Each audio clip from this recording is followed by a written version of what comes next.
Sir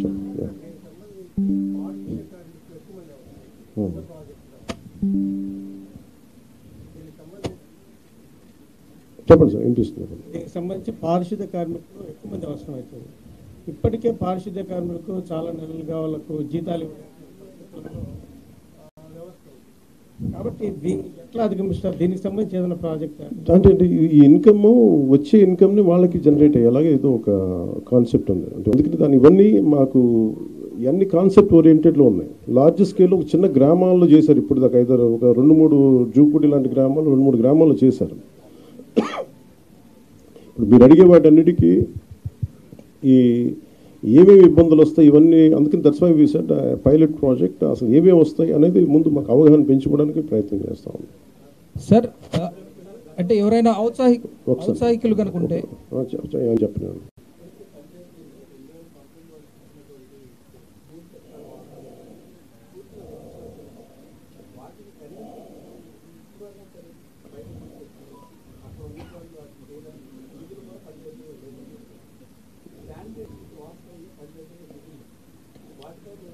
bleaching పౌడర్కి డబ్బులు లేవు పంచాయతీ. అంటే మేమేమనుకున్నా అంటే there lot of challenging situations ఉన్నాయి. అంటే మనిషి ఛాలెంజ్ ఉంటేనే కదా ఎదుగుతాడు. So we are take it in a very positive note. Will see how it we take it forward. పంచాయతీలకి నిధులు అంటే మెయిన్ ఇప్పుడు ఉదాహరణకి పంచాయతీల్లో నిధులు ఎలా కావాలంటే శ్రీనివాసన్ గారు కాకుండా చాలామంది ఔత్సాహిక రైతాంగం చాలామంది వచ్చి పంచాయతీలకి నిధులు ఏంటి అనేది నేను ఒకసారి సజెషన్ అడిగితే కొంతమంది ఒక కొబ్బరి చెట్టు ఎంత సార్ అది how much coconut tree yield income for each panchayat?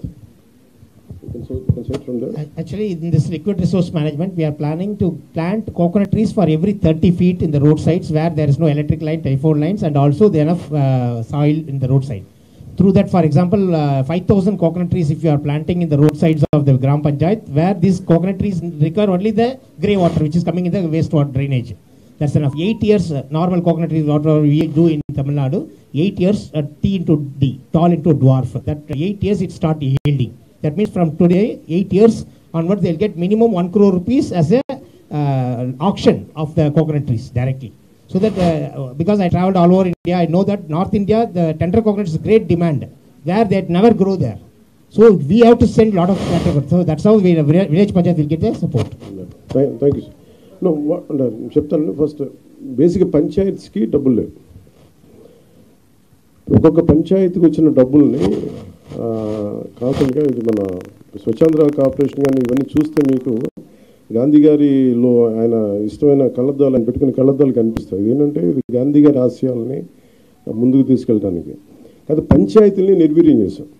కారణాలు మేబీ పొలిటికల్ కారణాలు కావచ్చు, మేబీ అడ్మినిస్ట్రేటివ్ ఇష్యూస్ కావచ్చు. కానీ పంచాయతీలని సమూలంగా ఒక ప్రక్షాళన జరగాల్సిన అవసరం ఉంది. స్వయం సమృద్ధి పంచాయతీల మీదే మా దృష్టి ఉంది. దాంట్లో భాగంగానే ఈ మనకి దాని ఇన్కమ్ సహజంగా వాటిని పెంచుకునేలా ఎలా ఉండాలి దీంట్లో ముందుకు తీసుకెళ్తున్నాం, ఆలోచన చేస్తున్నాం.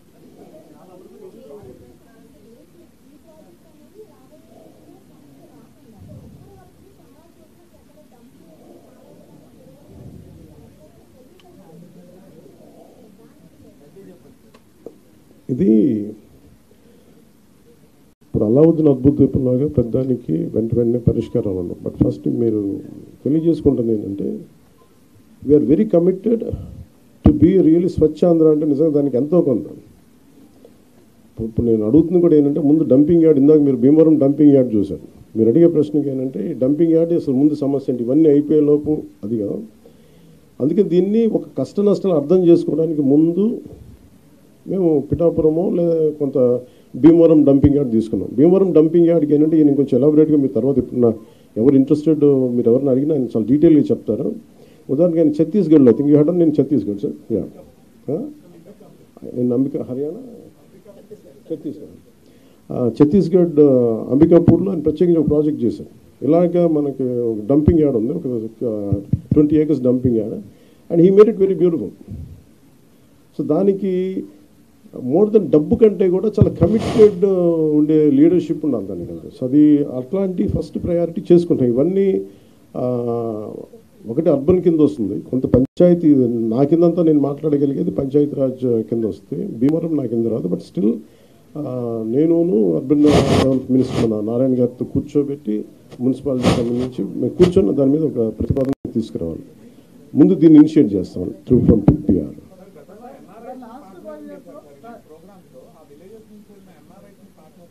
ఎన్ఆర్ఐస్ కదా.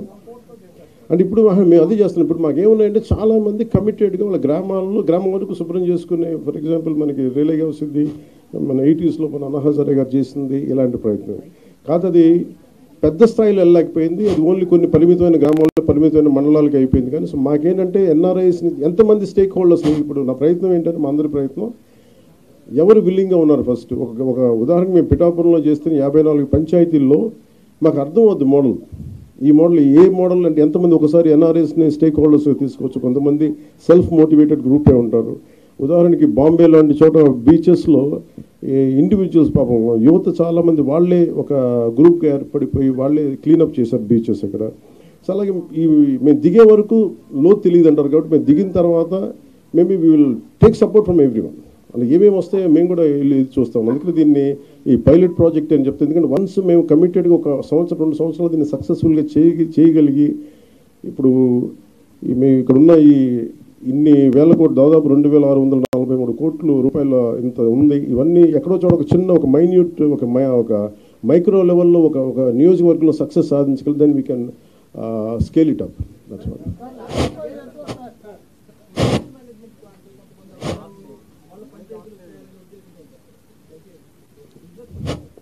యాక్చువల్ పర్పస్ ఏంటంటే ఇప్పుడు మన అన్ని ఏదైనా సరే సర్వీస్ అంటే ఎవరు పని చేయాలి. ఎందుకు మేము ఇది మా liquid resource solid and liquid resource management అని ఎందుకు అంటున్నాం అంటే solid and liquid resource management ఎందుకంటే money is the greatest motivation. మీరు సర్వీస్ చేయండి అంటే అందరూ అలసిపోతారు, పారిపోతారు. అందుకని దీంట్లో డబ్బు ఉంది, చెత్తలో డబ్బు ఉంది అంటే అందుకే నేను ఫోటో కూడా ఏం పెడతారంటే మా లక్ష్మీదేవి ఫోటోగ్రాఫ్ పెడతారు. ఇది చెత్త అంటే దాని డబ్బు ఉండదు అనుకుంటా, దీంట్లో ఐశ్వర్యం ఉందని చెప్పడానికి ఈయన ఏంటి sir what you do something something లేదు అంటే దీంట్లో ఐశ్వర్యం ఉందని చెప్పడానికి మనం ఊహించాం కదా. ఒక చిన్న పేపర్లు అమ్మేసి అంటే ప్రతి దానికి కార్డుబోర్డు ఒక చిన్న ఈయనతో డీటెయిల్గా కూర్చుంటే ఈ నాలెడ్జ్ మేము ఇంపార్ట్ చేయడానికి అంటే ఔత్సాహికులకి ఏదైనా దీంట్లో ఫర్ ఎగ్జాంపుల్ సార్ట్అవుట్ కేంద్రం పెట్టుకున్నారు అనుకోండి.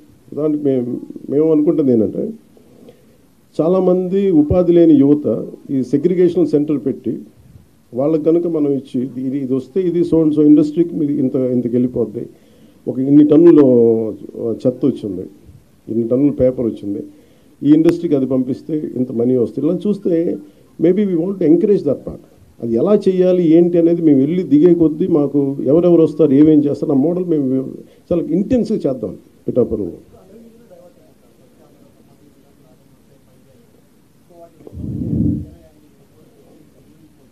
ఖచ్చితంగా వినియోగించుకోవచ్చు, కానీ ఎలా రికవరీ చేస్తాం? ఉదాహరణకి అంటే ఇప్పుడు నేను ఏ రివ్యూ మీటింగ్స్లో కూర్చున్నా కానీ అందరూ కలిసి ఒక పేరు అవసరంగా లేదు కానీ ఒక ఐఏఎస్ అధికారి పేరు చెప్తారు. అన్ని అనర్థాలకి మూలం ఆయన అన్నట్టుగా అసలు ఎన్ని అవకతవకలకి మొత్తం కూర్చోబెట్టి ఏ రివ్యూ మీటింగ్లో కూర్చున్నా ఆయన ఏళ్ళన్నీ ఆయన వైపు చూపిస్తుంటారు. అఫ్కోర్స్ ఆయన ఇప్పుడు వెళ్ళిపోయారు అనుకుంటాను నాకు తెలిసి. అంటే ఇట్లా ఉంటుంది. ఇప్పుడు వీళ్ళందరినీ ఎలా బాధ్యులు చేయాలి అంటే ఇట్స్ వెరీ ఈజీ. అంటే అడ్మినిస్ట్రేషన్లో కూర్చున్నప్పుడు రూల్ బుక్ని దాటి అధికారులు ప్రయత్నాలు చేశారు. నేను మా రివ్యూస్లో మాట్లాడుతాను. కానీ the previous government over ruled and they went away. ఎవరికి అకౌంటబిలిటీ ఫిక్స్ చేయాలి అనేది ఇట్స్ $1 million క్వశ్చన్. కేసులు పెట్టచ్చు నాకు తెలియదు కానీ నిన్న ఒక రివ్యూ చేశాను.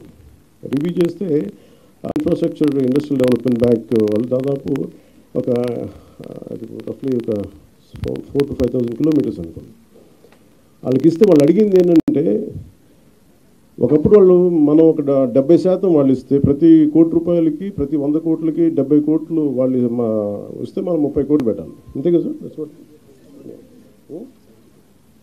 70-30 రేషియోను. సో దాంట్లో ఇదేంటి 250 మంది జనాభా ఉన్న హ్యామ్లెట్స్ కావచ్చు, కుగ్రామాలు కావచ్చు, వాటికి రోడ్డు సో వాటికి రోడ్లు వేయడానికి దాదాపు Asian infrastructure industrial development bank ప్రయత్నం చేస్తే దాదాపు 400 మిలియన్స్ ఇచ్చారు వాళ్ళు. ఇస్తే కానీ మనం ఏం చేసాం, వాళ్ళు ఇచ్చిన తర్వాత అది రోజు ఏమైపోయింది, గత ప్రభుత్వం డబ్బులు పే చేయక వాళ్ళకి ప్రాజెక్టు నిర్మాణం చేయలేదు. నేను అడిగాను ఏంటంటే అధికారులని, బ్యాంక్ అధికారులు, ఎందుకు అంటే లాస్ట్ గవర్నమెంట్ వాళ్ళు కనీసం వాళ్ళ వాటా వాళ్ళు ఇవ్వలేదు. వాళ్ళు 70 కోట్ల వాళ్ళ వంతు రిలీజ్ చేశారు, కానీ రాష్ట్ర ప్రభుత్వం ఇవ్వాల్సిన వంతుని వాళ్ళు రిలీజ్ చేయకపోవడం వల్ల వాళ్ళు ఏం చేశారు, అలా ఉంచేశారు నాకు.